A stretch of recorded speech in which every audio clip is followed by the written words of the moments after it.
The weight of relics. The day I walked through the threshold of my childhood home, the air felt different. It was thick with unspoken words, a bitterness that clung to the walls like peeling paint. The familiar creak of the floorboards underfoot announced my arrival, but the silence that followed was deafening. I could almost hear the echoes of laughter from years past, the sound of my family's derision ringing in my ears like a funeral bell. They had warned me, scolded me even, for my obsession with the grotesque and the arcane. "You'll lose your mind," they said. "You'll disgrace the family." But here I was, a renowned expert in cursed artifact preservation. My name whispered in awe or fear by those who dared to acknowledge the horrors I had unearthed. I had returned not as their disgrace, but as a harbinger of truth. The world had shifted, and so had I. I had faced the terrors they deemed delusional, survived them, and now I carried the weight of their reality on my shoulders. Each relic I catalogued, a silent scream for help. My parents were in the living room, the same cramped space where I had once been ridiculed.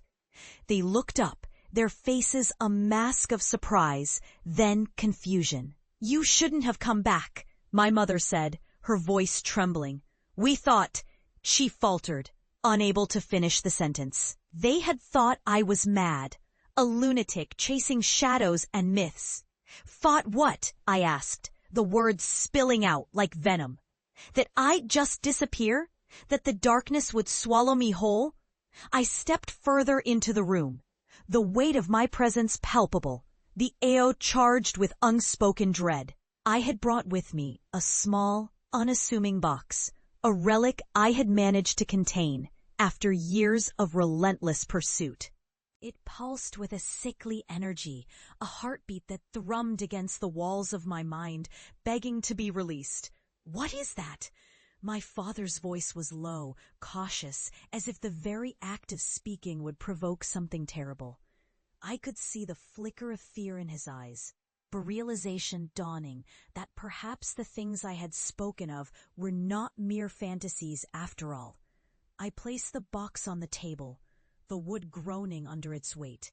"This," I said, my voice steady, "is a key to understanding what you ridiculed me for. A relic that hungers, one that has consumed lives and twisted souls. You thought I was mad, but I've learned. I've survived." Their expressions hardened, disbelief mixing with something darker, fear. "You're still playing games," my mother spat, her words laced with bitterness. "You're still chasing those ghosts." "Ghosts?" "No," I replied, my voice rising. "These are flesh-thirsty entities, remnants of despair and greed. They're real, and I've catalogued their hunger, their thirst for human souls." The room seemed to darken around us, shadows creeping along the walls as the truth seeped into the air. "And now I'm here to show you."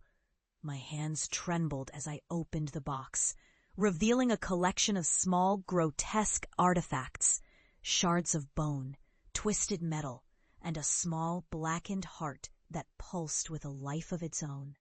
The moment it was exposed, a chill swept through the room, snuffing out the light. Plunging us into darkness, I could feel it, the weight of the relics pressing down on me, urging me to unleash their potential, to show them the truth of what they had mocked. "Stop," my father shouted, his face paling. "You don't know what you're doing." But I did know, and the hunger within the box was insatiable. "You wanted me to prove it," I whispered.